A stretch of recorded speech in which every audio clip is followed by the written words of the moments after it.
नमस्कार दोस्तों, मैं देवेश आपका आपके चैनल प्रज्ञापति एकेडमी में बहुत बहुत स्वागत करता हूं। दोस्तों, हम पढ़ रहे थे ज्योग्राफी, भारत का भूगोल। इसके अंतर्गत हम फिलहाल राज्योवार अध्ययन कर रहे हैं। तो इसमें हम राजस्थान को शुरू कर चुके हैं।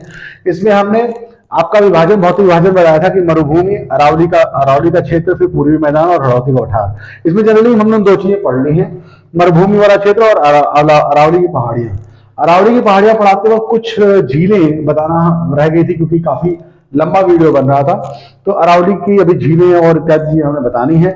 उसके बाद हमें मैदान और हड़ौती का पठार ये एक साथ ही पूरा कर देंगे। तो मैं भी, अगर ज्यादा लंबा नहीं होता है वीडियो तो आज हम इसे पूरा कर देंगे। तो चलिए थोड़ा सा एक रिकैप लेते हैं। इससे पहले जब हमने मरुभूमि पढ़ा था, तो मरुभूमि मैंने दो तरह का उसको बांटा था, शुष्क और अर्धशुष्क।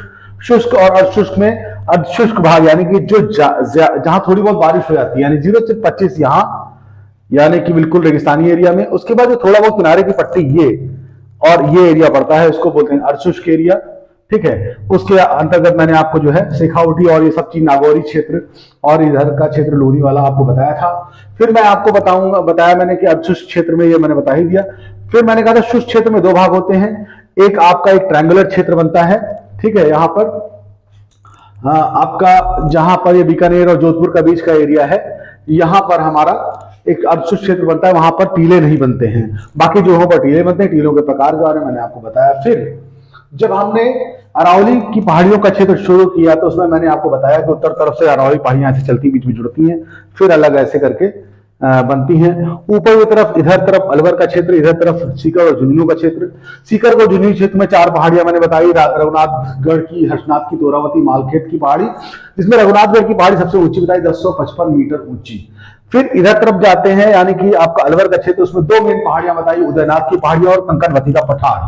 कंकनवती का पठार या काकनवाड़ी का पठार, ये पहाड़ का ही एरिया है। पठार पहाड़ में बहुत अंतर नहीं, ऊपर का एरिया जब आपका चट्टा हो जाता है उसे पठार कहते हैं।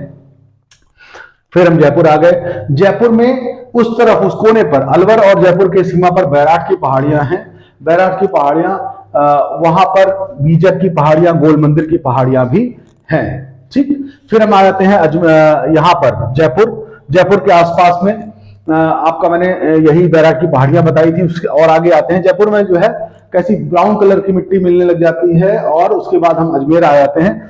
अजमेर में आपकी नाग पहाड़ियां और मेरवाड़ की पहाड़ियां, और नीचे चले जाते हैं कुंभलगढ़ और राजसमंद का एरिया पार करके। तो यहां से पहाड़ियां थोड़ी मुड़ जाती हैं इधर को, और इधर उदयपुर तरफ चली जाती हैं। वहां दो पहाड़ियां, जरगा और रागा की पहाड़ियां। फिर उधर की तरफ जब जाती हैं तो आबू और गुरु शिखर का एरिया आपको मिल जाता है। इतना चीजें हमने आपको पढ़ा रखी थी। अब उसके अलावा मैंने आपको अरावली पहाड़ियों का महत्व भी बताया था कि अरावली पहाड़ियां किस तरह महत्व रखती हैं। देखिए, मानसून को रोकती हैं, क्योंकि इस तरफ ईस्टर्न एरिया में बारिश कर देती हैं, जैव विविधता पाई जाती है। ठीक है। प्राकृतिक संपदा एक वहां पर है। जल विभाजक का काम करती है, यानी कि यहां से आगे इस तरफ पूर्व और पश्चिम की तरफ दोनों तरफ नदियां बहती हैं, तो जल विभाजक का काम करती हैं। और मानसूनी तौर पर भी जल विभाजक का काम करती हैं, यानी कि आगे बारिश होने से रोक देती हैं। ठीक। दूसरी चीज क्या है कि जो इसमें मैंने कंक्लूड नहीं किया, तो वो ये कि रेगिस्तान इधर से इधर तक फैलना चाहता है, लेकिन ये अरावली की पहाड़ियां ही हैं जो अजमेर, टोंक, सवाई माधोपुर और बोनी भिलवाड़ा इधर के एरिया को हरा भरा बनाए हुए, वरना अब तक कब का रेगिस्तान आकर के उत्तर प्रदेश पर दस्तक दे रहा होता। यानी कि एक तरह का बैरियर बना देती है, जिससे कि रेगिस्तान आगे इधर नहीं फैल पा रहा है। ये सारी बातें मैंने आपको बताई थी। ठीक है। ये एक रिकैप रहा। चलिए हम आज डेट में अब अरावली के पोर्शन में ही शुरू करेंगे। ठीक है। अरावली के पोर्शन में शुरू करेंगे, और अरावली के पोर्शन में हम आज थोड़ा सा जो झीलें नहीं बता पाए थे, अरावली के आसपास के क्षेत्र की झीलें बताते हैं। तो चलिए, बहुत गंदा हो गया है ये, और इसको थोड़ा मैं साफ सुथरा करता हूं। थोड़ा सा मुझे मौका दीजिए। Thank you. तो फिर जो है अब शुरू करते हैं। यहां पर हमने इसको फिर से सही कर दिया है, और अब हम इसके आगे क्लास शुरू करते हैं। ठीक। तो अरावली के बारे में मैंने आपको बता ही दिया था कि अरावली आपकी जो है, ये जो लाइन है, जयपुर, अजमेर, राजसमंद, उदयपुर, सिरोही, पाली, नागौर, सीकर, इसके बीच में से गुजरती है। तो चलिए ठीक है, इसकी बीच की बॉर्डर लाइन मिटाते चलते हैं, और यहीं पर हम अरावली को एक बार फिर से बना देते हैं। मैंने बना तो रखा है पहले से, लेकिन फिर भी एक बार और आप लोगों को बताने के लिए फिर से बना देता हूं। हरे रंग से ही बनाते हैं इसको। ठीक। देखिए, अलवर में मैंने कुछ पहाड़ियां बताई थी, ठीक ठीक, उदयनाथ की पहाड़ियां, और इधर आपकी जो है इस तरफ मैंने बताया था आपको सीकर और झालावाड़, सीकर और झुंझुनू के एरिया में, ठीक है, रघुनाथगढ़ की पहाड़ियां, तोरावती की पहाड़ियां, मालखेत की पहाड़ियां, ठीक है, और अलवर में मैंने आपको कांकनवती का पठार बताया था, ठीक, और उसके बाद जो है जयपुर में आपका ये बैराट की पहाड़ियां, ये मैंने बताई थी आपको। बैराट की पहाड़ियां देखिए, जयपुर में बैराट की पहाड़ियां वो फेमस इसलिए हैं कि जब जो है कौरव और पांडवों में युद्ध हो रहा था और जो पांडवों को अज्ञातवास मिला था, तो वो अलवर के एरिया में और इधर के एरिया में मिलने पर आए थे, और यहां से जो एक नदी निकलती है बाणगंगा नदी जिसको बोलते हैं, तो जो कि इधर अलवर की तरफ से निकलती है बाणगंगा नदी ऐसे, और जाकर के भरतपुर के एरिया में जो है मोती झील में समाहित हो जाती है। तो ये जो बाणगंगा नदी है, ठीक है, ये जो बाणगंगा नदी है, ये बाणगंगा नदी, लाइए लिख भी देते हैं, बाणगंगा नदी है यहाँ पर, बाणगंगा नदी, तो ये बाणगंगा नदी है। इस कहते हैं कि अर्जुन ने अपने तीर को जमीन में मार करके जमीन से पानी निकाल दिया था। ये एक तरह का मिथ है, मिथ क्या कहेंगे, माइथोलॉजी है, इंडियन माइथोलॉजी के अंतर्गत ऐसा माना गया। तो यहाँ पर बैराट में ही उन्होंने जयपुर के बैराट पहाड़ियों के आसपास इन्होंने अपना अच्छा खासा समय इन्होंने पांडवों ने बिताया था, ठीक है। यहाँ पर बीजक और गोल मंदिर की पहाड़ियां हैं, ये मैंने आपको पिछले क्लास में पढ़ा दिया था। फिर हम अजमेर की ओर बढ़ते हैं। अजमेर में आपको गोल, मैंने कहा गोल पहाड़ियां, ठीक है, चारों तरफ अजमेर के गोल गोल नाग पहाड़ियां हैं, ठीक है, और मेरवाड़ा की पहाड़ियां भी अजमेर में इधर तरफ है। फिर हम और आगे बढ़ते हैं, फिर राजसमंद में पहुंच जाते हैं। यहाँ भी आपकी कंटिन्यूस रूप से ये आपकी चलती रहती है। यहाँ राजसमंद में आपका कुंभलगढ़ का एरिया पड़ता है, उसकी बॉर्डर से ये पहाड़ियां इधर के ऊपर की ओर चढ़ी हुई हैं। फिर जैसे ही हम आपको कुंभलगढ़ का एरिया पार करते हैं, तो ये देखिए ये सिरोही जिला है, सिरोही जिला, और ये सिरोही जिला है, और ये उदयपुर जिला है। उदयपुर की ओर ये उदयपुर की ओर ये पहाड़ियां, उदयपुर की ओर ये पहाड़ियां मुड़ जाती हैं थोड़ा सा, और इधर तरफ एक शाखा चली जाती है सिरोही जिले में। सिरोही जिले में जो शाखा चली जाती है, इधर उदयपुर में जो जाती है, उसमें दो पहाड़ियां बगल बगल चलती है, उसके बीच बहुत हरा भरा मैदान है। इसमें जरगा और रागा की पहाड़ियां, जरगा इधर वाली, रागा इधर वाली पहाड़ियां हैं, ठीक। थोड़ी बहुत पहाड़ियों की शाखा इधर तरफ जाती है, ठीक, जो कि आपकी गिरवा की पहाड़ियां हैं। उदयपुर जो है मेन, उदयपुर जिला तो ये है, हाँ, उदयपुर जिला तो ये है, लेकिन मेन उदयपुर इस जगह पर मौजूद है, राजसमंद के बॉर्डर पे मौजूद है, राजसमंद के बॉर्डर पर मौजूद है, ठीक है। तो इस जयपुर के चारों, ये जो आपका उदयपुर है, इसके चारों तरफ एक पहाड़ियों का एरिया है, जिसको बोलते हैं, कौन सी पहाड़ियां, चारों तरफ घेरी हुई पहाड़ियां हैं, जिनसे इधर चित्तौड़गढ़ जाने का भी रास्ता है, इधर आपका बांसवाड़ा और डूंगरपुर जाने का रास्ता, और यहां से इधर तरफ और इधर तरफ। मैंने आपको बताया था कि यहां पर इधर सिरोही आने के लिए हाथी दर्रा, इधर जाने के लिए देवारी दर्रा, ठीक है। पिछली बार क्लास में मैं बार बार उसको देसुरी किनाल ही बोल रहा था, क्योंकि देसुरी किनाल इधर मैंने पढ़ा है और देसुरी किनाल दिमाग में रह गया, तो देसुरी किनाल, देवारी और देसुरी दिमाग में वो एक जैसा चला। तो यहाँ पर असल में इधर वाला जो दर्रा है उसको ध्यान सही कर लीजिएगा, बार बार देवारी किनाल बोल रहा था, इसको Desuri canal, sorry Desuri canal बोल रहा था, देवारी किनाल। इधर तरफ क्या है, देवारी किनाल, इधर तरफ फुलवारी किनाल, इधर की तरफ आपका केवड़ा किनाल, और इधर तरफ आपकी हाथी दर्रा, ठीक है। यानी कि चारों तरफ जो गिरवा पहाड़ियां हैं उदयपुर को घेरे हुए हैं, और उसके चारों तरफ चार रास्ते हैं। इधर तरफ चित्तौड़गढ़ के लिए देवारी किनाल, उदयपुर के लिए केवड़ा किनाल, इधर तरफ हाथी दर्रा, और इधर की तरफ फुलवारी किनाल, ये इधर तरफ। और जब फुलवारी किनाल तरफ से इधर सिरोही और इधर गुजरात तरफ निकलेंगे, तो आपको रास्ते में ही जरगा और रागा की पहाड़ियां यहां पर मिलेंगी। और अगर हाथी दर्रे से होते हुए हम सिरोही पहुंच गए, तो वहां पर आबू माउंटेन आपको यहां पर मिलेगा, और गुरु शिखर पर्वत आपको मिलेगा, जो सबसे ऊंचा पर्वत है। तो मैंने आपको बताया कि इधर तक छिटकी हुई पहाड़ियां मिली हुई। चलिए अब जरा हम झीलों के बारे में थोड़ा बहुत देख लेते हैं, ठीक है।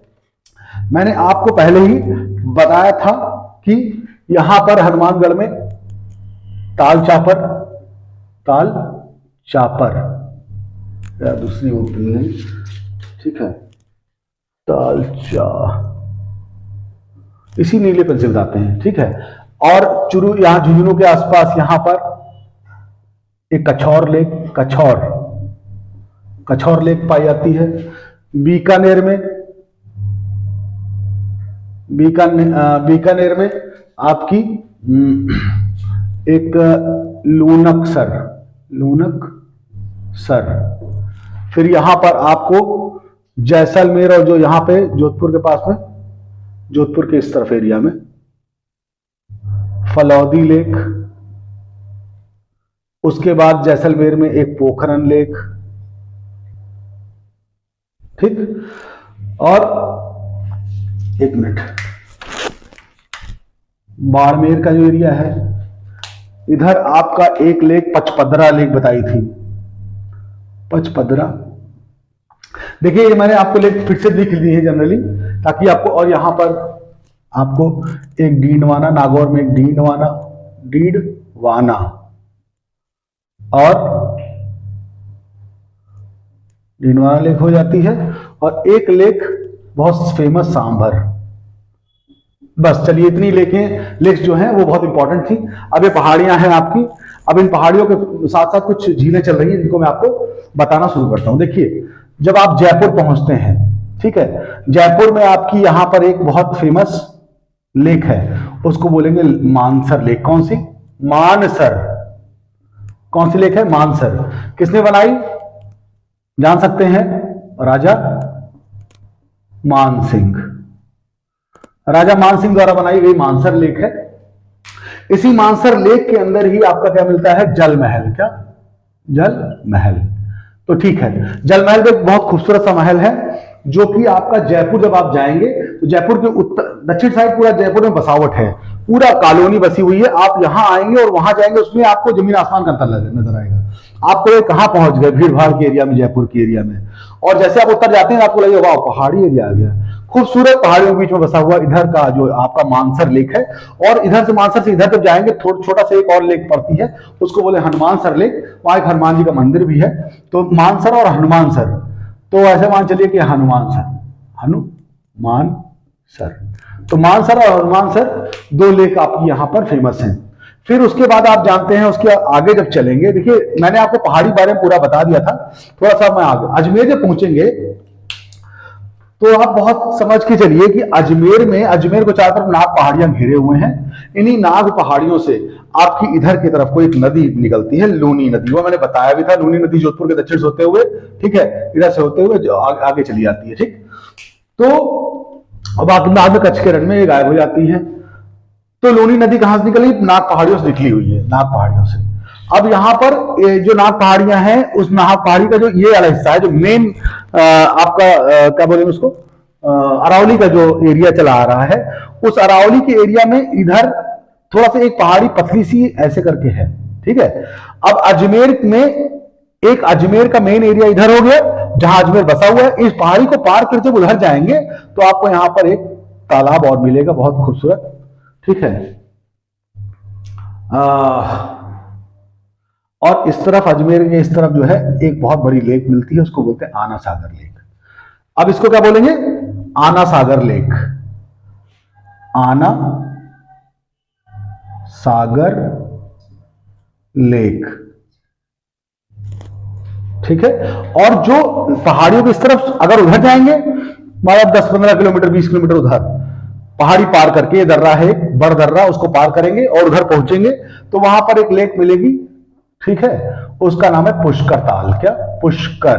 आप जान ले सकते हैं, नीले रंग से झीलें दिखा रहा हूं, पुष्कर ताल है। और जो आना सागर है, आना सागर राजा अर्णोराज, एक नाम बहुत फेमस मिलेगा आपको, अर्णोराज। राजा अर्णोराज थे, राणा अर्णोराज या राजा अर्णोराज। उन्होंने आना सागर लेक बहुत खूबसूरत लेक है, बहुत बड़ी, बिल्कुल गोल, मोती की जैसी गोल लेक, बहुत बड़ी लेक। जैसे अगर आप उधर खड़े होंगे तो उस तरफ का एरिया आपको दिखाई नहीं देगा, लगेगा कि सागर है। गोलाई जो पृथ्वी की है ना, उसको भी थोड़ा वो कवर कर लेती है, उस तरह की चीज दिखाई नहीं देती, पूरा लगता है सागर है। क्षितिज को कवर कर लेती है, इतनी चौड़ी और खूबसूरत लेक है आना सागर। आप लेक अजमेर गए, आना सागर नहीं देखा तो समझ लिया आपने कुछ भी नहीं देखा। आना सागर लेक अर्णोराज ने बनाया था। अर्णोराज क्यों महत्वपूर्ण है? अर्णोराज आपके इसलिए महत्वपूर्ण है क्योंकि राजा अर्णोराज जो थे उन्होंने ये पृथ्वीराज चौहान को आप जानते हैं, पृथ्वीराज चौहान के शायद परबाबा थे, यानी कि उनके वंशज थे, पूर्वज थे। तो आना सागर का निर्माण जो है अर्णोराज ने किया था। ठीक है, अजमेर में एक और लेक है, यहां पर यही आना सागर से थोड़ा दक्षिण तरफ चलेंगे, छोटी सी लेक है, उसको बोलते हैं फॉय सागर। क्या? फॉय सागर। अभी फॉय सागर क्यों फेमस है? फॉय सागर के लिए आपको एक डेट याद करनी पड़ेगी, 1892 में अकाल पड़ा था। तब उस वक्त का यह प्रशासक था वहां का फॉय, अंग्रेज के प्रशासक हुआ करते थे। तो उस वक्त जो है फॉय नाम का एक प्रशासक था, उस वक्त उसने क्या किया, अकाल के में काम के बदले अनाज देता था वो, काम के बदले अनाज या मजदूरी जो भी था। तो उसने सोचा काम क्या कराएं, तो उस वक्त उसने एक झील खुदवाई, कहा कि लोग खोदो, ऐसे पानी भरेंगे और पानी भी मिलेगा लोगों को और काम भी मिलेगा। तो लोगों को फ्री में भीख के रूप में राशन न देने के बजाय उसने अकाल के टाइम में काम करवा करके लोगों को मजदूरी के रूप में पैसा और अनाज इत्यादि और पानी इत्यादि का उपलब्धता करवाई। चलिए हम यहां से आगे बढ़ जाते हैं। झीलों का एरिया आपका पूरा हुआ इधर तक का, अजमेर तक का। फिर हम और आगे बढ़ते हैं तो हमको जो है आगे बढ़ने पर मेन जो झीलें पड़ेंगी वो अभी उदयपुर में पड़ेगी। मैंने उदयपुर में देख लीजिए, बता देता हूं, उसका मिटा दूंगा। उदयपुर में चारों तरफ जो पहाड़ियां घेरी हैं उसको बोलते हैं गिरवा की पहाड़ियां। क्या? गिरवा की पहाड़ियां उदयपुर के क्षेत्र को पूरा घेरे हुए हैं। इसमें फतेह सागर लेक और पिछौरा लेक इसी क्या बोलते हैं बसावट जो है, यानी कि नगर मेन सिटी उसी में है। और एक जो जयसमंद लेक है वो थोड़ा पीछे हट करके दक्षिण डूंगरपुर साइड में, वो बताऊंगा। लेकिन अब इन जो खूबसूरत ये जो शहर है जहां वो दोनों फतेह सागर और पिछौरा लेक्स हैं, उनको घेरे हुए चारों तरफ पहाड़ियां। कभी आप जाएं राजस्थान तो उदयपुर जरूर जाएं, बहुत खूबसूरत जगह है, यहां जाना आपको मस्त बनता है। ठीक है, तो यहां पे जाएंगे तो आपको दो लेक्स ऊपर नीचे मिलेंगी, एक मिलेगी आपकी फतेह सागर लेक और एक मिलेगी कौन सी, पिछौरा लेक। अब यहां चारों तरफ पहाड़ियों से उधर जाने के लिए बता दूं आप, उधर तरफ क्या है, देवारी। क्या? देवारी की नाल, मिटा दूंगा अभी, देवारी की नाल। और इधर डूंगरपुर जाने के लिए उदयपुर से डूंगरपुर जब जा रहे हैं तो केवड़ा की नाल। अब यहां पर राजस्थान में नाल बोलते हैं किसको, दर्रे को। इधर तरफ जब जा रहे हैं, यानी कि आप चाहे पालमपुर निकले चाहे सिरोही का दक्षिण एरिया निकले, तो उधर के लिए जाने के लिए कौन सा है, फुलवारी। कौन सी? फुलवारी की नाल। और इधर तरफ जाने के लिए इधर हाथी दर्रा। क्या? हाथी दर्रा। ठीक, यानी कि हाथी दर्रा उधर देवारी की नाल, इधर केवड़ा दर्रा, इधर फुलवारी दर्रा। चलिए, तो इन चारों दर्रों से हम इधर उधर जा सकते हैं। ठीक, बीच में आपको पिछली बार हमने पढ़ाया था, यहां पर देसुरी की नाल है। क्या नाम है? देसुरी की नाल। ठीक, और ये देसुरी की नाल बताया था और ये सब चीजें मैंने आपको बता दी थी। चलिए, अब हम राजसमंद पहुंचते हैं। तो राजसमंद में क्या मिलता है? राजसमंद में एक झील मिलती है और थोड़ा नीचे रहेगी, बहुत ज्यादा दूर नहीं है, ये इधर उदयपुर से मिली हुई झील है। तो ये पहाड़ियां हटा दे रहा हूं, देवारी की नाल हटा दे रहा हूं, केवड़ा की नाल हटा दे रहा हूं, उदयपुर में ये सब हटा दिया, पूरा फुलवारी हटा देते हैं, हाथी दर्रा हटा दिया। अब आप इसको पढ़िए, इसको समझिए। उदयपुर साफ सुथरा कर दिया मैंने। अब उदयपुर साफ सुथरा करने के बाद इसमें हम कहा गया,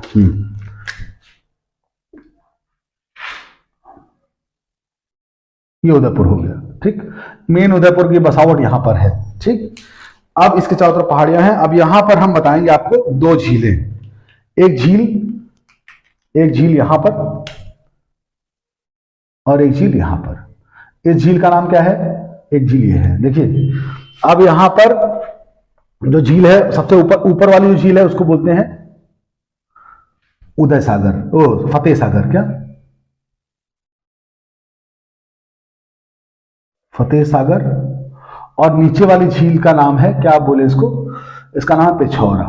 पिछौला या पिछौरा भी बोलते हैं, पिछौला लेक बोलते हैं। ठीक है, तो लेक पिछौला और फतेह सागर लेक। ठीक है, अब इन दोनों को जोड़ने वाली भी एक लेक है, इसको बोलते हैं स्वरूप सागर लेक। क्या? लिख देता हूं, समझ लीजिएगा, स्वरूप सागर। तो इन दोनों लेक्स को आपस में जोड़ने के लिए पतली सी लेक और भी है, उसको स्वरूप सागर कहते हैं। ऊपर वाली लेक को फतेह सागर, नीचे वाली लेक को पिछोरा सागर लेक कहते हैं, ठीक है। अब यहां पर जो फतेह सागर लेक है, ठीक, इसको भी किसने बनाया? जयसिंह ने। किसने? जयसिंह, राणा जयसिंह। तो फतेह सागर किसने बनाया? राणा जयसिंह। और उदय सिंह ने भी इसमें काम कराया था। उदय सिंह और जयसिंह ने। अब जो पिछोरा सागर लेक है, उसको बनवाया था जगत सिंह ने। क्या? जगत सिंह। अब देखिए कुछ बातें आपको मैं बताता हूं। फतेह सागर जो लेक है, फतेह सागर लेक जो है, इन दोनों लेक्स को आपको घूमने के लिए जब जाना है तो देखिए दो तीन चीजें हम आपको बता देते हैं। सबसे पहले हम उदय सागर लेक की बात करते हैं। फतेह सागर लेक जो होगी, फतेह सागर लेक में आपको तीन चीजें देखने को मिलेंगी। फतेह सागर लेक यानी ये ऊपर वाली लेक, इसमें आपको पहली चीज जो देखने को मिलेगी वो होगी इसको बोलते हैं सौर वेधशाला। बीच में ही टापू है, ऐसे करके जैसे टापू है, उसमें एक इस तरह की एक बिल्डिंग बनी हुई है। इसमें ऐसे खिड़की, जैसे पीसा की मीनार होती है ऐसे खिड़की बनी हुई है, और उसके ऊपर एक ऐसे डोम साइड है, इधर कोई एक बिल्डिंग सी बनी हुई है ऐसे करके, और ये टापू पूरा इसी झील के ऊपर बना हुआ है। ये वेधशाला है, यहाँ पे कोई वो लगा होगा देखने के लिए सूरज को, ठीक है। तो इस तरह की डिजाइन की, डोम साइड डिजाइन की लेक के बीचों बीच बनी हुई है। इसको क्या बोलेंगे? ये आपकी फतेह सागर लेक के बीचों बीच में सौर वेधशाला बनी हुई है। एक चीज हो गया। एक गार्डन इस डिजाइन का आपको बना हुआ मिलेगा, ऐसे दोनों तरफ गोल गोल और ऐसे करके, और इसमें कई हिस्से बने होंगे। यहां पर टहलने घूमने के लिए जगह होगी और बीच में टहलने जगह होगी। खूबसूरत सा पार्क है। ये कहां बना हुआ है? झील के बीचों बीच में बना हुआ है। इसको बोलेंगे नेहरू पार्क। तो दो बेसिक चीजें आपने देखी, और इसी के किनारे एक पार्क है, मेन इसके किनारे एक पार्क है, ठीक है। यानी फतेह सागर जो लेक है उसके किनारे एक पार्क है जिसको जयसिंह ने बनवाया था। उसको बोलते हैं सहेलियों की बाड़ी। चलिए ये सारा समझ गए। तीन चीजें आपने देखी फतेह सागर लेक पर, सौर वेधशाला है, नेहरू पार्क है और सहेलियों की बाड़ी इसमें है। तो फतेह सागर लेक हो गई। डिटेलिंग में आपको बता दे रहा हूं मैं। पिछोरा लेक जब बताते हैं तो उसको जगत सिंह ने बनाया था, ठीक है। इसमें जगत सिंह के ज और ग को ले लीजिए तो यहां पर जग मंदिर, क्या? जग मंदिर और जग महल, जग निवास, जग मंदिर और जग निवास। अब जग मंदिर जो है वो उसके झील के बीचों बीच बना हुआ है, जग मंदिर और जग निवास, ठीक है। अब जग मंदिर कैसा है? जग मंदिर बिल्कुल बढ़िया। जग मंदिर का एरिया ऐसे करके पूरा हवेली बनी हुई है, ऐसे करके पूरी हवेली बनी हुई है, और बगल में पूरा पार्क छूटा हुआ है। ये समुद्र के बीचों बीच, उसी झील के बीचों बीच में है। और जग निवास क्या है? अब जग निवास बिल्कुल होटल हो गया है, और जग निवास बड़ा खूबसूरत सा बिल्कुल संगमरमर का बना महल है। जग निवास बड़ा खूबसूरत महल है।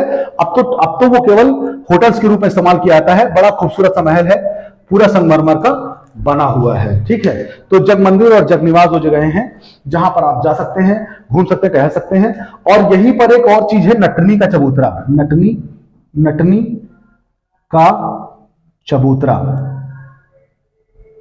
का चबूतरा। कभी ऐसा हिस्ट्री मिलती है कि कभी जो है एक वहां पर एक नटनी थी जो रस्सी पर चला करती थी। नटनी थी, कलाकारी थी उसके अंदर। तो वो समुद्र के अंदर चला करते, इसी के अंदर चला करती थी रस्सी के ऊपर। तो किसी ने बोला कि चलो उसको इस लेक को पिछोरा लेक को पार करके दिखाओ। तो पिछोरा लेक को पार करने लगी और शायद वो बीच में गिर गई या क्या, वो उसकी कहानी फेमस हो गई। तो नटनी का चबूतरा यहाँ पर एक जगह है। तो दो तीन चीजें इसमें बताएंगे आपको। जग मंदिर है, जग निवास है और नटनी का चबूतरा है, और आपका इसको जोड़ने वाली स्वरूप सागर लेक है, ठीक है। अब अगर हम आगे बढ़ते हैं, जयसमंद लेक आती है। दक्षिण की तरफ बढ़ेंगे और केवड़ा की नाव से होते हुए आप पहुंचेंगे कहां पर? यही इसी कौन सा ये है? उदयपुर, ठीक है। अब यहां पर दक्षिण की तरफ आपको मिलेगी कौन सी लेक? जयसमंद लेक। जयसमंद। अब जयसमंद लेक जो आपकी मिलती है, इस जयसमंद लेक के बारे में हम आपको क्या बताएं? इसमें इस जयसमंद लेक को भी आपको नाम से ही पता लग रहा है किसने बनाया? जयसिंह। क्या? जयसिंह ने बनाया, ठीक है। जयसमंद लेक किसने बनाई? जयसिंह ने बनाई, ठीक। और आपका पिछौरा लेक किसने बनाई? जगत सिंह ने बनाई। आपकी फतेह सागर लेक किसने बनाई? वो भी जयसिंह ने बनाई। अब जयसमंद लेक जब आप पहुंचते हैं, जयसमंद लेक जब आप पहुंचते हैं तो वहां पर एक वर्ड मगरा पहाड़ियों को कहते हैं, लेकिन कोई जगह को भी कह सकते हैं। तो यहां पर 2 मगरे मिलते हैं फेमस, इसमें 7 टापू हैं छोटे छोटे। जयसमंद लेक में, यानी इधर तरफ जो लेक मिलती है बांसवाड़ा डूंगरपुर के पास, इस लेक में 7 छोटे छोटे टापू हैं ऐसे करके। उसमें सबसे बड़ा टापू और सबसे छोटा टापू, सबसे बड़ा टापू जो है क्या होता है? बाबा का मगरा, बाबा का मकबरा मकरा, और सबसे छोटा है प्यारी का मकबरा मकरा मगरा। तो सबसे बड़ा क्या है? बाबा का मगरा, और सबसे छोटा है प्यारी का मगरा। इन टापुओं पे आपको जाकर सैर कर सकते हैं। तो 3 झीलें बहुत महत्वपूर्ण हो गई। आपने अजमेर के आना सागर देख लिया, आज में अजमेर में पुष्कर लेक देख ली, फौज सागर देख लिया, डिटेल समझ लिया। जयपुर में आपने राज मान सिंह द्वारा बनाया गया मानसर और मानसर आपने देख लिया, ठीक। ये सब चीजें आपने बेसिकली देख ली। एक झील यहां पे और महत्वपूर्ण पाई जाती है, वो उदय, चूंकि उदयपुर है ये उदयपुर, तो उदय सागर लेक। क्या कहां पे लिखे हैं? जगह नहीं है, मैं यहीं पर लिख देता हूं। चलिए अभी यहां पर एक और लेक के बारे में बताना है, उदय, चलिए उदय सागर यहां लिख देते हैं और इसकी डिटेलिंग यहां पे कर देते हैं। इसको मिटा दे रहे हैं ऊपर का एरिया, ठीक है, ठीक। इसकी डिटेलिंग हम जब करेंगे तो इसको यहां पे डिटेलिंग कर देते हैं, ठीक। कौन सी? उदय सागर।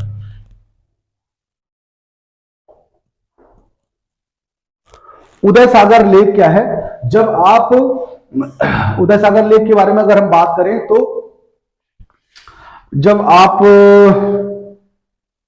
मैंने बताया था कि उदयपुर जो नगर है वो चारों तरफ पहाड़ियों से घिरा है, गिरवा की पहाड़ियों से। उधर से जब आप चित्तौड़गढ़ के लिए निकलते हैं तो कौन सा? देवारी की नाव से होकर के गुजरते हैं। देवारी की नाव से जब आप गुजर रहे होते हैं, उसके थोड़ा आगे जाएंगे, दाहिनी तरफ मुड़ेंगे, तो इस जगह पर उसी हाईवे के पास में ही, हाईवे से 1 किलोमीटर के अंदर में आपको जो हाईवे जा रहा है चित्तौड़गढ़, उसी हाईवे चित्तौड़गढ़ से दाहिनी तरफ थोड़ा मुड़ेंगे तो वहां पर आपको उदय सागर लेक मिलेगी।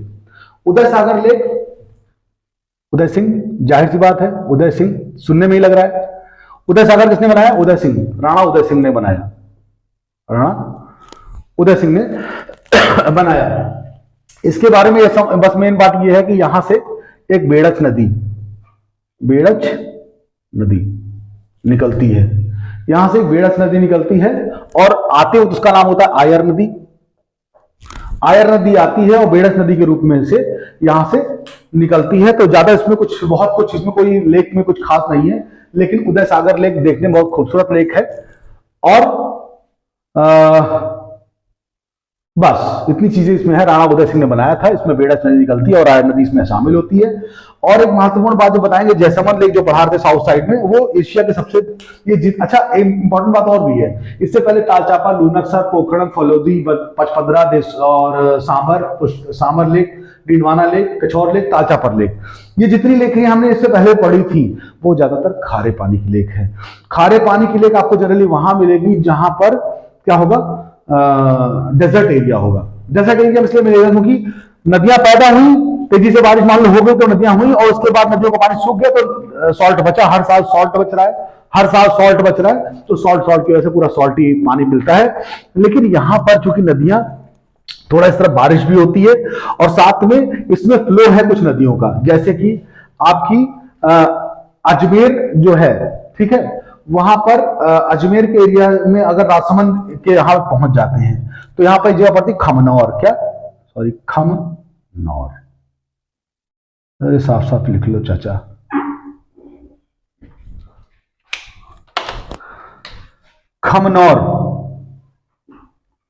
खमनौर एरिया से आपकी बनास नदी निकलती है, ठीक है, इधर की तरफ को बनास नदी निकल जाती है। तो खमनौर से आपकी कौन सी नदी निकल रही? बनास नदी निकल रही है। ये बहुत महत्वपूर्ण बात है कि खमनौर से, तो इसमें खमनौर नदी निकलती, इधर तरफ आपकी कौन सी नदी? माही नदी ऐसे घूम करके इधर निकल जाती है, जो कि बांसवाड़ा और डूंगरपुर के एरिया में निकलती है, थोड़ा बहुत उदयपुर के एरिया में आती है। तो ये कौन सी नदी निकल गई? इधर आपकी माही नदी, बनास नदी, और कई नदियां छोटी छोटी निकलती, ऊपर बाणगंगा हो गई, बीच में बनास हो गई, चंबल इधर से गुजरी रही है, इधर आपकी माही नदी है, और छोटी छोटी कई सारी नदियां यहाँ पर साबरमती नदी भी इधर से निकलती है। तो ये नदियों का थोड़ा एरिया है। इधर तरफ एक इकलौती नदी, एक लूनी नदी नजर आती है, और इधर तरफ एक नहर लाई गई है, और तो सूखा एरिया है। यहाँ पर खारे पानी की झीलें, और यहाँ पर नए रिप्लेसमेंट की वजह से नई मीठे पानी की लेक्स मिलती हैं, जिनको स्वीट वाटर लेक क्या बोलेंगे, उनको बोलते हैं फ्रेश वाटर लेक्स, उनको बोलते हैं। तो इनमें कौन कौन सी नदियां हैं जो मीठे पानी की रहती है? मानसर, हनुमानसर, अजमेर में आना सागर, अजमेर में पुष्कर लेक, अजमेर में फॉय सागर लेक, उदयपुर में आएंगे तो उदय सागर लेक, एक लेक सबसे उधर बनी हुई। फिर नीचे की तरफ कौन सी? जैसमंद लेक। इधर दो लेक्स कौन कौन सी मेन चीज? फतेह सागर लेक और पिछौरा लेक, और बीच में जुड़ने वाली स्वरूप सागर लेक। सब मीठी झीलें हैं, मीठे पानी की झीलें हैं। लेकिन आपका राजसमंद जिले में एक और लेक पाई जाती है, उसको बोलते हैं राजसमंद लेक। तो इसमें ज्यादा कुछ बताने वाला नहीं है। एक लेक आपको और पढ़ लेनी होगी, राजसमंद लेक, जिसके बारे में ये भी राजा जयसिंह ने ही इसको ही उदय सिंह और जयसिंह ने ही बनाया था। तो ये कौन सी है? राजसमंद नाम पे ही राजसमंद, जिले का नाम राजसमंद, और उसका नाम भी, लेक का नाम भी राजसमंद। तो ठीक है, मैंने तो अलग अलग जगह पर बताया, आप सबको लाइन से लिख लेंगे। लाइन से लिखेंगे बहुत सारी हो जाएंगी, हनुमानसर, मानसर, ठीक, पुष्कर, आना सागर, फॉय सागर, उदय सागर, जयसमंद, फतेह सागर, पिछौरा, ठीक, और कौन सी और एक बात और, सिरोही जिले में जहां पर आबू माउंटेन है, वहां पर पहाड़ के ऊपर एक छोटी खूबसूरत लेक है, उसका नाम है नक्की लेक। कौन सी? नक्की लेक। चलिए, तो काफी लंबा वीडियो हो गया। मेरा इच्छा तो ये थी कि इसके साथ साथ मैं आपको मैदान और पठार भी बता दूं, पर अभी संभव नहीं है कि मैं इसको छोटे से, क्लास लंबी हो जाती तो मजा ही नहीं आता है। इसलिए इसमें आपको समझ लीजिए हमने मीठे पानी की झीलें आप लोगों को बता दी, ठीक है। अब जस्ट हम अगला क्लास शुरू करेंगे, इसमें आपको हम चीजें और बताएंगे। और मेरी रिक्वेस्ट है कि अगर आपको चीजें अच्छी लगती हैं, आपको लगता है कि इस डिटेलिंग से आपको कुछ जानकारी मिलती है, राजस्थान के बारे में आप जान पाते हैं, क्या पता आपका प्रदेश ही राजस्थान हो, नहीं तो इतना समृद्ध क्षेत्र है, इतना खूबसूरत क्षेत्र है। जब आपको इसको हम पढ़ा रहे, इतनी सारी झीलों के बारे में बता रहे, तो आपका मन कहीं ना कहीं जरूर करता होगा कि आप राजस्थान जाएं और घूमें, ठीक है। तो राजस्थान जाइए और घूमिए। जम्मू कश्मीर के बारे में मैंने आपको बताया, पता नहीं कितनी मानसबल झील से लेकर के आपके वहां कितने पहाड़ है, कितने पर्वत है, झेलम नदी का एरिया है, बुलर लेक है, ठीक। इसके अलावा वहां पर आपको जो है गुलमर्ग, सोनमर्ग, टनमर्ग, आपका शिमला है, धर्मशाला है। तो जो मैंने जम्मू कश्मीर के एरिया पढ़ाया, जब आप उसको पढ़ते हो आपको मन होता है वहां जाएं और देखें, तो जाइए और देखिए। चाहे वो स्वामी विवेकानंद हो, वो भी घूमे थे, चाहे वो महात्मा गांधी थे जो वहां से आए, वो भी घूमे। तो घूमने में कोताही मत करिए, जरूर घूमिए मौका निकाल करके। घूमने से आपका ज्ञान वर्धन होता है, घूमने से आपका एक पर्सनालिटी डेवलपमेंट होता है। तो इन जगहों को न केवल पढ़िए बल्कि घूमिए भी और देखिए भी। आपको अगर मेरी क्लास अच्छी लगती है, आपको समझ डेवलप होती है, तो आप मेरे चैनल को जरूर सब्सक्राइब करिएगा। बहुत बहुत धन्यवाद, बहुत बहुत शुक्रिया।